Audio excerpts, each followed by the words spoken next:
बतावांगे कि कुछ इस समय हलचल है मध्य प्रदेश के छत्तीसगढ़ के और खास तौर पर दिल्ली दिल्ली क्योंकि हैडक्वार्टर ने सारिया पार्टियां दे खास तौर पर कांग्रेस ते बीजेपी दे और किस तरीके दे नाल होएगा उस दे उत्ते साडी नजर रहेगी। तो रुझान आने शुरू हो रहे हैं साडे कोल कुछ ही पलां दे विच पहला रुझान राजस्थान तो आएगा और मैं तुहाडे तक पहुंचावांगा। पहला रुझान राजस्थान तो बीजेपी के पक्ष दे विच आ चुके हैं। एक बड़ी खबर है इस समय दी, बीजेपी के पक्ष दे विच पहला रुझान इस समय आ चुके हैं और तुहानूं दस दईए कि एक तरीके दे नाल रुझानां दे विच खाता खोलिया राजस्थान दे विच बीजेपी ने और 8 बजते ही 8 तो कुछ ही पलों के बाद रुझान आने शुरू हो जाते हैं और रुझान आने का सिलसिला शुरू हो चुका है और सब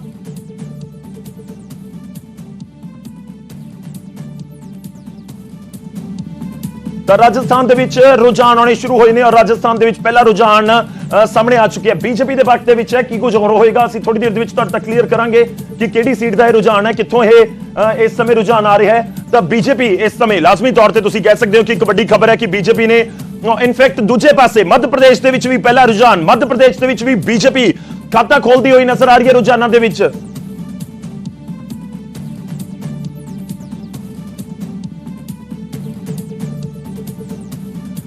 रुझानों का सिलसिला शुरू हो गया। इसी तरीके तक पहुंचावांगे 24 के सैमीफाइनल के पार्टी इस समय अगे केड़ी पार्टी पिछे और रुझान है। मैं बार बार अगे भी आप जिक्र करते रहेंगे कि रुझानों के कौन अगे होंदा है, रुझानों के किस दे कोल बहुमत जाता है, पर नतीजे नाल ही साफ हो सकेगा। उम्मीद करो कि अगले 2 घंटे 3 घंटे के 10 11 12 बजते में पिक्चर क्लीयर होनी शुरू हो जाएगी। असी कोशिश करांगे कि ਜਿਹੜੇ रुझान सीटां तो आ रहे हैं वो भी असीं तुहाडे तक पहुंचाइए क्योंकि रुझान वक्-वक् पोलीटिकल पार्टियां दे होणगे और साडे कोल अंकड़े स्क्रीन दे उत्ते भी तो दूजे पासे इत्थे भी साडे कोल स्क्रीन दे उत्ते अंकड़े होणगे कि कुछ अंकड़ियां दे जरिए कि कुछ नतीजे रहिंदे ने या रुझान रहिंदे ने। रुझान आने शुरू हो चुके ने। एक रुझान हुण साडे कोल मध्य प्रदेश दा ते एक रुझान साडे कोल इस समय बीजेपी दोवें बीजेपी के हक ने। एक राजस्थान ते मध्य प्रदेश का साडे कोल रुझान आया है। इनफैक्ट तेलंगाना का साडे कोल रुझान है। तेलंगाना के 3 रुझान आ चुके हैं जबकि उस दे विच 2 दे उत्ते तेलंगाना दे विच 2 ते जिहड़ी बीआरएस है ते एक कांग्रेस दे रुझान पक्ष दे विच गया। मैं इस दे नाल नाल जिक्र करांगा छत्तीसगढ़ दे उत्ते भी नजर होएगी। साडे कोल छत्तीसगढ़ दा रुझान है एक बीजेपी ते कांग्रेस दे हक दे विच। इस करके मैं तुहाडे तक पहुंचाउण दी कोशिश कर रहे हैं क्योंकि ये हौली हौली अगे बढ़ेगा क्योंकि तुसीं देखो छत्तीसगढ़ दे विच 90 सीटां ने और जिहड़ा बिल्कुल मैजिकल नंबर है वो 46 दा 45 तो ज्यादा सीटां चाहिदियां होणगियां जे किसी ने सरकार बनाउणी है और नतीजियां दे तौर दे उत्ते रुझानां दे तौर ते नहीं। हाँ बिल्कुल शुरुआत दे विच आम तौर ते वक्-वक् थावां दे उत्ते जिहड़े बैलेट पेपर खोले जांदे ने इस करके रुझानां नूं बहुत स्टार्टिंग दे विच उस तरीके दे नाल नहीं लिया जांदा पर आम तौर ते भी कहा जांदा कि जे आगाज चंगा तां अंजाम चंगा। तो हो सकदा है कि बीजेपी इस तरीके नाल सोच रही होवे। रुझानां दा आंकड़ा वाधा होया। असीं सब तो पहला राजस्थान दा जिक्र कर रहे हैं, इसको अपडेट करांगे। राजस्थान दा आंकड़ा अपडेट हो चुका है। राजस्थान का आंकड़ा अपडेट हो चुका है। राजस्थान दे विच साडे कोल इस समय रुझान है जो मेरे को जानकारी है कि 4 सीटां दे उत्ते इस समय बीजेपी अगे है और 1 सीट दे उत्ते इस समय रुझानां दे विच साडे कोल कांग्रेस अगे आ रही है। कुछ ही पलों दे विच आंकड़ा अपडेट हो जाएगा। असीं तुहाडे तक पहुंचावांगे कि कुछ आंकड़े इस समय कह रहे हैं। पर मैं दूजे पासे जिहड़ा मध्य प्रदेश है उसका भी जिक्र करांगा। 3 मध्य प्रदेश दे विच इस समय बीजेपी अगे है जबकि 2 सीटां दे उत्ते कांग्रेस है। यह भी अपडेट हो रहा आंकड़ा 12 मध्य प्रदेश दे विच 12 का आंकड़ा साडे कोल आ चुके हैं। बीजेपी 7 ते दूजे पासे कांग्रेस 5 सीटां दे उत्ते इस समय अगे है। ये आंकड़े रुझान थोड़ी देर दे विच होर नतीजों दे विच उम्मीद है कि बदलते हुए नजर आउणगे और फिलहाल जो साडे कोल आंकड़ा आ रहा है एक एक करके असीं तुहाडे तक स्क्रीन दे उत्ते पहुंचा रहे हैं। तेलंगाना का इस तो बाद मैं अपडेटेड तुहाडे तक लेके आवांगा कि साडे कोल अपडेटेड आंकड़ा है मध्य प्रदेश का। पर पहला एक बार तेलंगाना दे उत्ते बीआरएस मौजूदा समय सरकार है 10 साल तो सत्ता दे विच नहीं। कांग्रेस इस समय एग्जिट पोल के जरिए बहुत दम भर रही है कि तेलंगाना दे विच सरकार बनावांगे। तो 2 कांग्रेस अगे है, 1 बीजेपी दे अगे है। हालांकि बीजेपी एग्जिट पोल दे विच कुछ ज्यादा नजर नहीं आई सी तेलंगाना दे विच पर इस बार की उम्मीद है बीजेपी नूं तेलंगाना तो देखना होगा पर सीधी टक्कर बीआरएस ते कांग्रेस दे विचाले दसी जा रही है और यही आंकड़ा अगे भी रिफ्लेक्ट कर सकता है जिस तरीके नाल इस समय नजर आ रहा है। ताकि 10 साल वखरे सूबे का अंदोलन लैके अपनी पार्टी नूं खड़ा करने वाले केसीआर ते उन्हां दे बेटे केटीआर की इतिहास रच देणगे कि नहीं 10 साल तो बाद वो अगे वध पाएंगे। देखो एंटी इनकम्बेंसी बहुत बड़ा एक फैक्टर होता है और एंटी इनकम्बेंसी फैक्टर के विचाले 10 साल तो बाद सत्ता दे विच वापसी करना इलैक्शन जितना एक बड़ी चुनौती होती है पर शिवराज सिंह चौहान ने करके दिखाया है। शिवराज सिंह चौहान लगातार 3 बार जिते उस तो बाद चौथी बार नंबर तो आए सी पर सरकार बनाने के लिए काफी नहीं सी। मैं 2018 के अंकड़े का जिक्र कर रहे हैं ਤੇ 2023 ਦੇ ਵਿੱਚ ਹੁਣ ਕੀ ਮੱਧ ਪ੍ਰਦੇਸ਼ ਦੇ ਵਿੱਚ ਇੱਕ ਵਾਰ ਫਿਰ ਤੋਂ ਬੀਜੇਪੀ ਸਰਕਾਰ ਬਣਾਉਂਦੀ ਹੈ ਜਾਂ ਨਹੀਂ ਉਸ ਦੇ ਉੱਤੇ ਵੀ ਨਜ਼ਰ ਰਹੇਗੀ। ਅੰਕੜੇ ਅਗਲੇ ਮੈਂ ਰੁਕ ਕਰਦਾ ਤੇ ਮੱਧ ਪ੍ਰਦੇਸ਼ ਦਾ ਅੰਕੜਾ ਅਸੀਂ ਆਪਣੇ ਟੀਵੀ ਸਕਰੀਨ ਦੇ ਉੱਤੇ ਲੈ ਕੇ ਆਵਾਂਗੇ। ਮੱਧ ਪ੍ਰਦੇਸ਼ ਦੇ ਵਿੱਚ 230 ਸੀਟਾਂ ਨੇ, 116 ਦਾ ਅੰਕੜਾ ਚਾਹੀਦਾ ਜਿਸ ਨੇ ਵੀ ਸਰਕਾਰ ਬਣਾਣੀ ਹੈ ਔਰ 116 ਦੇ ਅੰਕੜੇ ਦੇ ਵਿੱਚ ਕੀ ਬੀਜੇਪੀ ਸੱਤਾ ਦੇ ਵਿੱਚ ਵਾਪਸੀ ਕਰੇਗੀ ਇੱਕ ਵਾਰ ਦੁਬਾਰਾ ਤੋਂ, ਜਾਂ ਕਮਲਨਾਥ ਕਾਂਗਰਸ ਦੇ ਹੱਥ ਦੇ ਵਿੱਚ ਕੁਝ ਜਾ ਸਕਦਾ ਹੈ। ਅਗਲਾ ਅੰਕੜਾ ਸਾਡੀ ਸਕਰੀਨ ਦੇ ਉੱਤੇ ਆਏਗਾ ਕੁਝ ਹੀ ਪਲਾਂ ਦੇ ਵਿੱਚ। ਮੱਧ ਪ੍ਰਦੇਸ਼, ਛੱਤੀਸਗੜ੍ਹ ਤੇ ਇਸ ਦੇ ਨਾਲ ਤੇਲੰਗਾਨਾ ਤੇ ਰਾਜਸਥਾਨ ਦਾ ਅੰਕੜਾ ਅਸੀਂ ਤੁਹਾਡੇ ਤੱਕ ਪਹੁੰਚਾ ਰਹੇ ਹਾਂ। ਮੈਂ ਰਾਜਸਥਾਨ ਦਾ ਅੰਕੜਾ ਤੁਹਾਨੂੰ ਦੱਸ ਦਵਾਂ। ਰਾਜਸਥਾਨ ਦੇ ਵਿੱਚ 8 ਸੀਟਾਂ ਦੇ ਰੁਝਾਨ ਸਾਡੇ ਕੋਲ ਨੇ, 5 ਦੇ ਉੱਤੇ ਬੀਜੇਪੀ ਅੱਗੇ ਹੈ। ਫਿਲਹਾਲ ਮੱਧ ਪ੍ਰਦੇਸ਼ ਤੇ ਰਾਜਸਥਾਨ ਤੁਸੀਂ ਆਪਣੀ ਸਕਰੀਨ ਨੂੰ ਵੀ ਨਾਲ ਟੀਵੀ ਦੇ ਉੱਤੇ ਦੇਖ ਰਹੇ ਹੋ। ਇੱਕ ਪਾਸੇ ਅਸੀਂ ਮੱਧ ਪ੍ਰਦੇਸ਼ ਦਾ ਅੰਕੜਾ ਦਿਖਾ ਰਹੇ ਹਾਂ ਔਰ ਦੂਜੇ ਪਾਸੇ ਅਸੀਂ ਰਾਜਸਥਾਨ ਦਾ। ਤੇ ਟੌਪ ਤੇ ਤੁਸੀਂ ਦੇਖੋਗੇ ਤਾਂ ਤੇਲੰਗਾਨਾ ਦੇ ਨਾਲ ਛੱਤੀਸਗੜ੍ਹ, ਉਹ ਦੋਨੋਂ ਫਲਿੱਪ ਹੋ ਕੇ ਤੁਹਾਡੇ ਤੱਕ ਪਹੁੰਚ ਰਿਹਾ ਅੰਕੜਾ। ਉਸ ਦੇ ਉੱਤੇ ਵੀ ਤੁਸੀਂ ਜ਼ਰੂਰ ਨਜ਼ਰ ਰੱਖਣਾ ਕਿ ਕਿਸ ਤਰੀਕੇ ਦੇ ਨਾਲ ਸਾਡੇ ਕੋਲ ਅੰਕੜੇ ਫਿਲਹਾਲ ਪਹੁੰਚਦੇ ਹੋਏ ਨਜ਼ਰ ਆ ਰਹੇ ਨੇ। ਮੈਂ ਕੋਸ਼ਿਸ਼ ਕਰਾਂਗਾ ਕਿ ਅੰਕੜੇ ਤੁਹਾਡੇ ਤੱਕ ਪਹੁੰਚਾਵਾਂ ਔਰ ਇੱਕ ਵਾਰੀ ਜਲਦੀ ਨਾਲ ਨਜ਼ਰ ਪਾਉਂਦੇ ਹਾਂ। ਮੈਂ 2018 ਦੇ ਅੰਕੜੇ ਦੇ ਉੱਤੇ ਨਜ਼ਰ ਪਾਵਾਂਗਾ। ਸਾਡੇ ਕੋਲ ਇੱਕ ਮੈਜਿਕ ਵਾਲ ਹੈ, ਇਸ ਦੇ ਜ਼ਰੀਏ ਤੁਹਾਡੇ ਤੱਕ 2018, 2013, 2014 ਲੋਕ ਸਭਾ, 2019 ਲੋਕ ਸਭਾ ਸਭ ਦੇ ਨਤੀਜੇ ਨਾ ਸਟੇਟਸ ਦੇ ਤੁਹਾਡੇ ਤੱਕ ਪਹੁੰਚਾਉਣ ਦੀ ਕੋਸ਼ਿਸ਼ ਕਰਾਂਗਾ। ਇਸ ਸਮੇਂ ਮੈਂ ਤੁਹਾਡੇ ਤੱਕ ਪਹੁੰਚਾ ਰਿਹਾ ਹਾਂ ਰਾਜਸਥਾਨ ਦਾ ਅੰਕੜਾ। ਰਾਜਸਥਾਨ ਦੇ ਵਿੱਚ 100 ਸੀਟਾਂ ਸੀ ਪਿਛਲੀ ਵਾਰ 2018 ਦੇ ਵਿੱਚ ਕਾਂਗਰਸ ਦੇ ਕੋਲ, ਬੀਜੇਪੀ ਕੋਲ ਸੀ 73 ਸੀਟਾਂ, ਜਦਕਿ ਅਦਰਸ ਦੇ ਖਾਤੇ ਦੇ ਵਿੱਚ ਗਈਆਂ ਸੀ 27 ਸੀਟਾਂ। ਇਹ ਬਹੁਤ ਉਠਾ ਪਟਕ ਦੇ ਨਾਲ ਪੂਰਾ 5 ਸਾਲ ਕੱਢੇ ਨੇ। ਅਸ਼ੋਕ ਗਹਿਲੋਤ ਨੇ ਸਚਿਨ ਪਾਇਲਟ ਦਾ ਜ਼ਬਰਦਸਤ ਵਿਰੋਧ ਤੇ ਇਸ ਵਿਚਾਲੇ ਹੁਣ 100 ਸੀਟਾਂ ਕੀ ਦੁਬਾਰਾ 100 ਦਾ ਅੰਕੜਾ ਪਾਰ ਕਰ ਪਾਏਗੀ ਕਾਂਗਰਸ।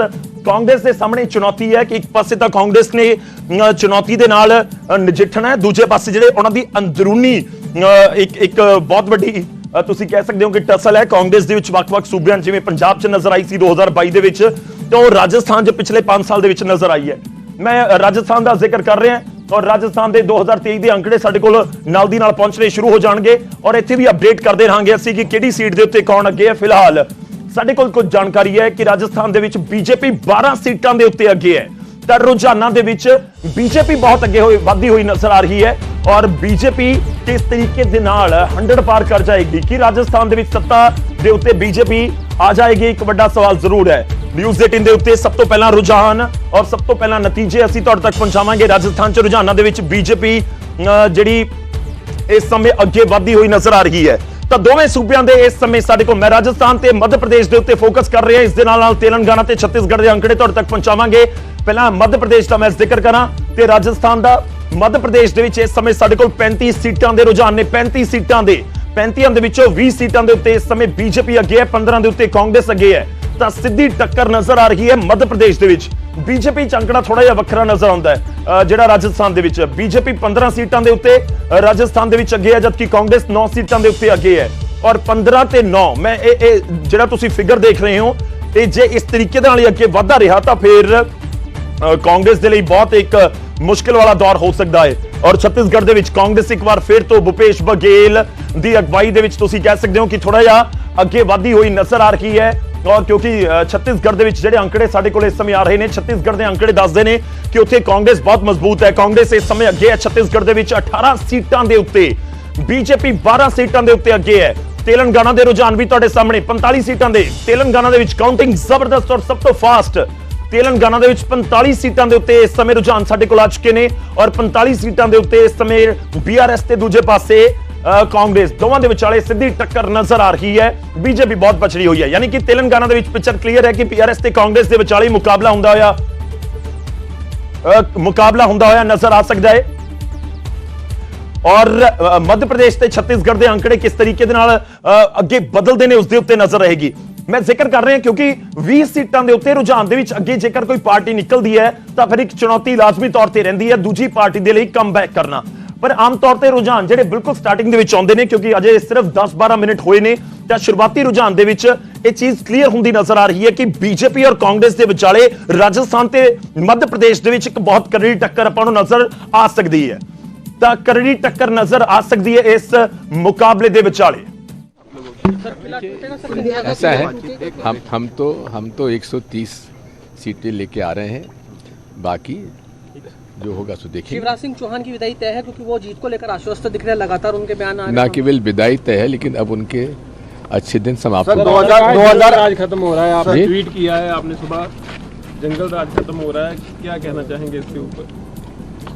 जंगल राज में जिस प्रकार से आदिवासियों को प्रताड़ित किया गया है, गरीबों को प्रताड़ित किया गया है, झूठ बोला गया है, धोखा दिया गया है, उसे और क्या कहेंगे। अधिकारियों पर भी कार्रवाई होगी जिन्होंने एक तरफा काम जो करा? देखिए बात यह है, जो नियम कानून और भ्रष्टाचार में लिप्त का पालन ना करते हुए भ्रष्टाचार में लिप्त है, उनके खिलाफ तो कार्रवाई होना ही चाहिए। सर पोस्टर्स लगाए गए शुभकामनाओं के कमलनाथ जी पहले ही जीत से पहले ही पोस्टर लगा दिए गए हैं सर पूरे।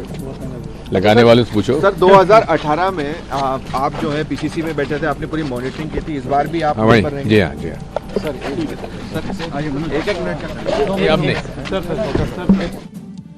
ਤਾਂ ਇਸ ਸਮੇਂ ਦਾਅਵਿਆਂ ਦੀ ਬਹਾਰ ਜਿੱਥੋਂ ਮੈਂ ਸ਼ੁਰੂਆਤ ਕੀਤੀ ਸੀ, ਫਿਲਹਾਲ ਉਹ ਜਾਰੀ ਹੈ ਕਿਉਂਕਿ ਰੁਝਾਨਾਂ ਦੇ ਜ਼ਰੀਏ ਤਾਂ ਨਤੀਜੇ ਨਹੀਂ ਅੰਕਲਨ ਲਗਾਇਆ ਜਾ ਸਕਦਾ, ਪਰ ਐਗਜ਼ਿਟ ਪੋਲ ਤੋਂ ਬਾਅਦ ਰੁਝਾਨ ਫਿਲਹਾਲ ਬੀਜੇਪੀ ਦੇ ਮੱਧ ਪ੍ਰਦੇਸ਼ ਤੇ ਰਾਜਸਥਾਨ ਦੇ ਵਿੱਚ ਨਜ਼ਰ ਆ ਰਹੇ ਨੇ ਔਰ ਰੁਝਾਨਾਂ ਦੇ ਵਿੱਚ ਇਹ ਵੀ ਪਿਕਚਰ ਕਲੀਅਰ ਹੋ ਰਹੀ ਹੈ ਕਿ ਬਹੁਤ ਕਰੀਬ ਟੱਕਰ ਹੋ ਸਕਦੀ ਹੈ। ਤਾਂ ਬੀਜੇਪੀ ਫਿਲਹਾਲ ਇਸ ਸਮੇਂ ਲੀਡ ਬੇਸ਼ੱਕ ਲੈ ਰਹੀ ਹੋਵੇ ਮੱਧ ਪ੍ਰਦੇਸ਼ ਅਤੇ ਰਾਜਸਥਾਨ ਦੇ ਵਿੱਚ, ਪਰ ਥੋੜੀ ਦੇਰ ਦੇ ਵਿੱਚ ਇਹ ਅੰਕੜਾ ਬਦਲ ਵੀ ਸਕਦਾ ਹੈ। ਥੋੜੀ ਦੇਰ ਦੇ ਵਿੱਚ ਇਹ ਅੰਕੜੇ ਦੇ ਵਿੱਚ ਕੁਝ ਨਵੀਆਂ ਚੀਜ਼ਾਂ ਵੀ ਨਜ਼ਰ ਆ ਸਕਦੀਆਂ ਨੇ, ਜਿਵੇਂ ਜਿਵੇਂ ਵੱਖ-ਵੱਖ ਜਿਹੜੇ ਰੀਜਨ ਨੇ, ਜਿਵੇਂ ਪੰਜਾਬ ਦੇ ਵਿੱਚ ਹੈ ਮਾਝਾ, ਮਾਲਵਾ, ਦੁਆਬਾ, ਉਸ ਤਰੀਕੇ ਦੇ ਨਾਲ ਮੱਧ ਪ੍ਰਦੇਸ਼ ਦੇ ਵਿੱਚ, ਰਾਜਸਥਾਨ ਦੇ ਵਿੱਚ ਜਾਂ ਛੱਤੀਸਗੜ੍ਹ, ਤੇਲੰਗਾਨਾ ਦੇ ਵਿੱਚ ਵੀ ਵੱਖ-ਵੱਖ ਰੀਜਨ ਨੇ। ਤਾਂ ਇੱਕ ਰੀਜਨ ਦੇ ਵਿੱਚ ਜਿਵੇਂ ਜਿਵੇਂ ਬੈਲਟ ਪੇਪਰ ਖੁੱਲਣਗੇ ਜਾਂ ਫਿਰ ਈਵੀਐਮਸ ਖੁੱਲਣਗੀਆਂ ਤਾਂ ਉਸ ਤੋਂ ਬਾਅਦ ਇਹ ਚੀਜ਼ਾਂ ਕਲੀਅਰ ਹੋਣੀਆਂ ਸ਼ੁਰੂ ਹੋਣਗੀਆਂ ਕਿ ਕਿਹੜੀ ਸੀਟ ਦੇ ਉੱਤੇ ਜਾਂ ਕਿਹੜੇ ਇਲਾਕੇ ਦੇ ਵਿੱਚ ਕਿਹੜੀ ਪਾਰਟੀ ਸਭ ਤੋਂ ਜ਼ਿਆਦਾ ਸੋਲਿਡ ਰਹੀ ਹੈ, ਕਿਹੜੀ ਪਾਰਟੀ ਦੇ ਵੱਲੋਂ ਸਭ ਤੋਂ ਜ਼ਿਆਦਾ ਜਿਹੜੇ ਵੋਟਰਾਂ ਨੂੰ ਆਪਣੇ ਹੱਕ ਦੇ ਵਿੱਚ ਕਰਨ ਦੇ ਵਿੱਚ ਕਾਮਯਾਬੀ ਉਹਨਾਂ ਨੂੰ ਮਿਲੀ ਹੈ। ਮੈਂ ਮੱਧ ਪ੍ਰਦੇਸ਼ ਦਾ ਜ਼ਿਕਰ ਕਰ ਰਿਹਾ। ਮੱਧ ਪ੍ਰਦੇਸ਼ ਦੇ ਵਿੱਚ 26 ਸੀਟਾਂ ਦੇ ਉੱਤੇ ਇਸ ਸਮੇਂ ਬੀਜੇਪੀ ਅੱਗੇ ਆ, 19 ਸੀਟਾਂ ਦੇ ਉੱਤੇ ਕਾਂਗਰਸ ਹੈ। ਬਿਲਕੁਲ ਨੈਕ ਟੂ ਨੈਕ ਤੁਸੀਂ ਕਹਿ ਸਕਦੇ ਹੋ ਰੁਝਾਨਾਂ ਦੇ ਵਿੱਚ ਚੱਲਦੀ ਹੋਈ ਇਹ ਪਾਰਟੀਆਂ ਨਜ਼ਰ ਆ ਰਹੀਆਂ ਨੇ। ਮੱਧ ਪ੍ਰਦੇਸ਼ ਦੇ ਵਿੱਚ ਦੋਵੇਂ ਪਾਰਟੀਆਂ ਦਾ ਜਦੋਂ ਮੈਂ ਜ਼ਿਕਰ ਕਰਦਾ ਉਹ ਇਸ ਕਰਕੇ ਮੈਂ ਕਰ ਰਿਹਾ ਕਿਉਂਕਿ ਐਮਪੀ ਦੇ ਵਿੱਚ ਬਹੁਤ ਫਸਵਾਂ ਮੁਕਾਬਲਾ ਹੋਣ ਦੀ ਉਮੀਦ ਹੈ। ਮੈਂ 2018 ਦੇ ਨਤੀਜਿਆਂ ਦਾ ਜ਼ਿਕਰ ਕਰਾਂ ਤਾਂ 2018 ਦੇ ਵਿੱਚ ਬੀਜੇਪੀ ਨੂੰ ਕ੍ਰਾਸ ਕਰਦੀ ਹੋਈ ਨਜ਼ਰ ਆਈ ਸੀ ਕਾਂਗਰਸ। ਹਾਲਾਂਕਿ ਕਾਂਗਰਸ ਦੇ ਕਰੀਬ 22 ਵਿਧਾਇਕਾਂ ਨੇ ਰਿਜ਼ਾਈਨ ਕਰ ਦਿੱਤਾ ਤੇ ਉਸ ਤੋਂ ਬਾਅਦ ਜਿਹੜੇ ਮੱਧ ਪ੍ਰਦੇਸ਼ ਦੇ ਵਿੱਚ ਸਰਕਾਰ ਬਣ ਗਈ ਸੀ ਜਿਹੜੇ ਸ਼ਿਵਰਾਜ ਸਿੰਘ ਚੌਹਾਨ ਦੀ ਦੁਬਾਰਾ ਤੋਂ 2020 ਦੇ ਵਿੱਚ। ਪਰ ਇਸ ਵਾਰ ਕੀ ਵਾਕਈ ਦੁਬਾਰਾ ਉਹ ਕੁਝ ਹੋ ਸਕਦਾ ਹੈ ਜਾਂ ਫਿਰ ਇਸ ਵਾਰ ਕਲੀਅਰ ਕੱਟ ਮੈਜੋਰਟੀ ਨਜ਼ਰ ਆਏਗੀ ਇਸ ਪੂਰੇ ਇਲੈਕਸ਼ਨ ਦੇ ਦੌਰਾਨ, ਇਸ ਰਿਜ਼ਲਟ ਦੇ ਦੌਰਾਨ। ਮੱਧ ਪ੍ਰਦੇਸ਼, ਉਸ ਤੋਂ ਬਾਅਦ ਰਾਜਸਥਾਨ ਦੇ ਅੰਕੜੇ ਵੀ ਤੁਹਾਡੀ ਟੀਵੀ ਸਕਰੀਨ ਦੇ ਉੱਤੇ ਨੇ। ਤਾਂ ਮੱਧ ਪ੍ਰਦੇਸ਼ ਦੇ ਨਾਲ ਜਿਹੜੇ ਰਾਜਸਥਾਨ ਦੇ ਅੰਕੜੇ ਬਿਆਨ ਕਰ ਰਹੇ ਨੇ ਉਹਨਾਂ ਦੇ ਵਿੱਚ ਬੀਜੇਪੀ 20 ਸੀਟਾਂ ਦੇ ਉੱਤੇ ਅੱਗੇ ਹੈ ਇਸ ਸਮੇਂ, ਕਾਂਗਰਸ 14 ਸੀਟਾਂ ਦੇ ਉੱਤੇ ਅੱਗੇ ਹੈ। ਇੱਥੇ ਥੋੜਾ ਜਿਹਾ ਫਸਵਾ ਮੁਕਾਬਲਾ ਇਸ ਕਰਕੇ ਮੈਂ ਕਹਿ ਰਿਹਾ ਕਿਉਂਕਿ 100 ਸੀਟਾਂ ਵਾਲਾ ਹੀ ਇੱਕ ਮੈਜੀਕਲ ਨੰਬਰ 100 ਸੀਟਾਂ ਵਾਲਾ ਹੈ ਰਾਜਸਥਾਨ ਦੇ ਵਿੱਚ ਜੋ ਚਾਹੀਦਾ ਹੈ। ਔਰ ਦੂਜੇ ਪਾਸੇ ਛੱਤੀਸਗੜ੍ਹ ਦਾ ਅਸੀਂ ਜ਼ਿਕਰ ਕਰੀਏ, ਛੱਤੀਸਗੜ੍ਹ ਦੇ ਵਿੱਚ ਜੋ ਰਮਨ ਸਿੰਘ ਦਾ ਤਿਲਿਸਮ ਸੀ ਉਸ ਨੂੰ ਭੁਪੇਸ਼ ਬਘੇਲ ਨੇ ਤੋੜਿਆ ਤੇ ਛੱਤੀਸਗੜ੍ਹ ਦੇ ਵਿੱਚ ਅੰਕੜੇ ਇਸ ਸਮੇਂ ਜ਼ਰੂਰ ਇਸ਼ਾਰਾ ਕਰ ਰਹੇ ਨੇ ਕਿ ਕਾਂਗਰਸ ਅਜੇ ਵੀ ਉੱਥੇ ਜ਼ਬਰਦਸਤ ਤਰੀਕੇ ਦੇ ਨਾਲ ਤੁਸੀਂ ਕਹਿ ਸਕਦੇ ਹੋ ਕਿ ਕਾਫੀ ਅੱਗੇ ਰਹਿ ਸਕਦੀ ਹੈ। ਤਾਂ ਜਲਦੀ ਅੰਕੜਾ ਸਾਡੀ ਟੀਵੀ ਸਕਰੀਨ ਦੇ ਉੱਤੇ ਆਉਂਦਾ ਰਹੇਗਾ, ਅਪਡੇਟ ਕਰਦੇ ਰਹਾਂਗੇ, ਅਸੀਂ ਤੁਹਾਡੇ ਤੱਕ ਪਹੁੰਚਾਉਂਦੇ ਰਹਾਂਗੇ। ਤਾਂ ਮੇਰੇ ਕੋਲ ਇਸ ਸਮੇਂ ਅੰਕੜਾ ਮੱਧ ਪ੍ਰਦੇਸ਼ ਦਾ ਲੀਡ ਤੇ ਵੌਨ ਫਿਲਹਾਲ ਰੁਝਾਨ ਨੇ, ਬਿਲਕੁਲ ਸਾਫ਼ ਰੁਝਾਨ ਮੈਂ ਤੁਹਾਡੇ ਤੱਕ ਪਹੁੰਚਾ ਰਹੇ ਹਾਂ। ਰੁਝਾਨਾਂ ਦੇ ਵਿੱਚ ਮੱਧ ਪ੍ਰਦੇਸ਼ ਦੇ ਵਿੱਚ ਬੀਜੇਪੀ ਇਸ ਸਮੇਂ ਅੱਗੇ ਹੈ, ਟੌਪ ਦੇ ਉੱਤੇ ਬੀਜੇਪੀ ਨਜ਼ਰ ਆ ਰਹੀ ਹੈ 28 ਸੀਟਾਂ ਦੇ ਉੱਤੇ ਇਸ ਸਮੇਂ ਰੁਝਾਨਾਂ ਦੇ ਵਿੱਚ ਬੀਜੇਪੀ ਅੱਗੇ ਹੈ। ਕਾਂਗਰਸ 22 ਸੀਟਾਂ ਦੇ ਉੱਤੇ ਅੱਗੇ ਹੈ। 28-22 ਕੋਈ ਜ਼ਿਆਦਾ ਫਰਕ ਨਹੀਂ ਹੈ। ਥੋੜੀ ਦੇਰ ਦੇ ਵਿੱਚ ਹੋ ਸਕਦਾ ਹੈ ਕਿ ਅੰਕੜਾ ਹੋਰ ਫਲੈਕਚੁਏਟ ਹੁੰਦਾ ਹੋਇਆ ਨਜ਼ਰ ਆਵੇ ਤਾਂ ਇਹ ਗ੍ਰਾਫ ਬਦਲ ਵੀ ਸਕਦਾ ਹੈ। ਫਿਲਹਾਲ ਸਿੱਧੀ ਟੱਕਰ ਕਾਂਗਰਸ ਤੇ ਬੀਜੇਪੀ ਦੇ ਵਿਚਾਲੇ ਹੈ। ਰੁਝਾਨਾਂ ਦਾ ਮੈਂ ਜ਼ਿਕਰ ਕਰ ਰਿਹਾ। ਥੋੜੀ ਦੇਰ ਦੇ ਵਿੱਚ ਕਲੀਅਰ ਹੋਏਗਾ ਕਿ ਬੀਜੇਪੀ ਕੀ ਆਪਣੀ ਇਸ ਲੀਡ ਨੂੰ ਬਰਕਰਾਰ ਰੱਖ ਪਾਉਂਦੀ ਹੈ ਜਾਂ ਨਹੀਂ, ਜਾਂ ਫਿਰ ਕਾਂਗਰਸ ਦੇ ਹਿੱਸੇ ਦੇ ਵਿੱਚ ਹੋਰ ਕਿੰਨੀਆਂ ਸੀਟਾਂ ਰੁਝਾਨਾਂ ਦੇ ਜ਼ਰੀਏ ਪਹੁੰਚਦੀਆਂ ਨੇ ਤੇ ਉਸ ਤੋਂ ਬਾਅਦ ਨਤੀਜਿਆਂ ਦੇ ਜ਼ਰੀਏ। ਟੋਟਲ ਅੰਕੜੇ ਦੇ ਉੱਤੇ ਨਜ਼ਰ ਪਾਓ ਤੁਸੀਂ ਇੱਕ ਵਾਰ। 230 ਨੰਬਰ ਟੋਟਲ ਸੀਟਾਂ ਨੇ ਜਿਹੜੀਆਂ ਆਪਾਂ ਜ਼ਿਕਰ ਕਰੀਏ ਮੱਧ ਪ੍ਰਦੇਸ਼ ਦੇ ਵਿੱਚ। 116 ਦਾ ਮੈਜੀਕਲ ਨੰਬਰ 116 ਦਾ, ਔਰ 116 ਦੇ ਵਿੱਚੋਂ ਕਿੰਨੀਆਂ ਸੀਟਾਂ ਕਿਹੜੇ ਕਿਸੇ ਕੋਲ ਜਾਂਦੀਆਂ ਨੇ। ਫਿਲਹਾਲ 230 ਦੇ ਵਿੱਚੋਂ 116 ਤੱਕ ਪਹੁੰਚਣ ਦਾ ਟਾਰਗੇਟ ਹੈ, ਪਰ ਹਰ ਕਿਸੇ ਨੇ ਆਪੋ ਆਪਣਾ ਦਾਅਵਾ ਕੀਤਾ ਹੈ। ਬਹੁਤ ਇੰਟਰਸਟਿੰਗ ਚੀਜ਼ ਤੁਹਾਨੂੰ ਹੋਰ ਵੀ ਦੱਸਦੇ ਆ, ਇਹ ਹੈ ਕਿ ਜਦੋਂ 2018 ਦੇ ਇਲੈਕਸ਼ਨ ਹੋਏ ਤਾਂ ਉਸ ਸਮੇਂ ਮੱਧ ਪ੍ਰਦੇਸ਼ ਦੇ ਵਿੱਚ ਬੀਜੇਪੀ ਦਾ ਨਾਰਾ ਸੀ 200 ਪਲੱਸ ਦਾ, ਕਿ 200 ਪਾਰ ਸਾਡੀਆਂ ਸੀਟਾਂ ਹੋਣਗੀਆਂ 230 ਦੇ ਵਿੱਚੋਂ 2018 ਦੇ ਵਿੱਚ। ਪਰ 2023 ਦੇ ਵਿੱਚ ਇਹ ਅੰਕੜਾ ਜਾਂ ਕਹੀਏ ਕਿ ਨਾਰਾ ਬਦਲਦਾ ਹੋਇਆ ਨਜ਼ਰ ਆਇਆ।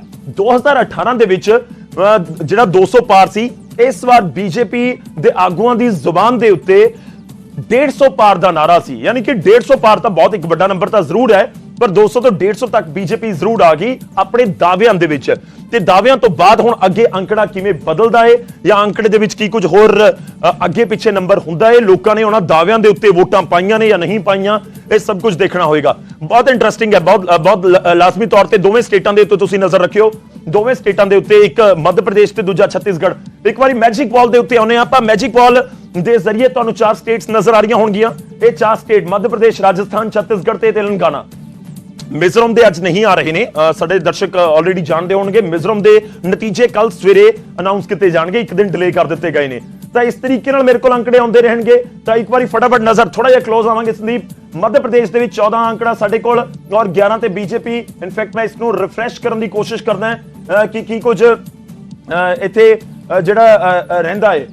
ਖੈਰ ਮੱਧ ਪ੍ਰਦੇਸ਼ ਦੇ ਵਿੱਚ, ਰਾਜਸਥਾਨ ਦੇ ਵਿੱਚ ਔਰ ਤੇਲੰਗਾਨਾ ਤੇ ਛੱਤੀਸਗੜ੍ਹ, ਇਹ ਸਾਰੇ ਅੰਕੜੇ ਅਸੀਂ ਤੁਹਾਡੇ ਤੱਕ ਪਹੁੰਚਾਉਂਦੇ ਰਹਾਂਗੇ। ਇੱਥੇ ਜਿਵੇਂ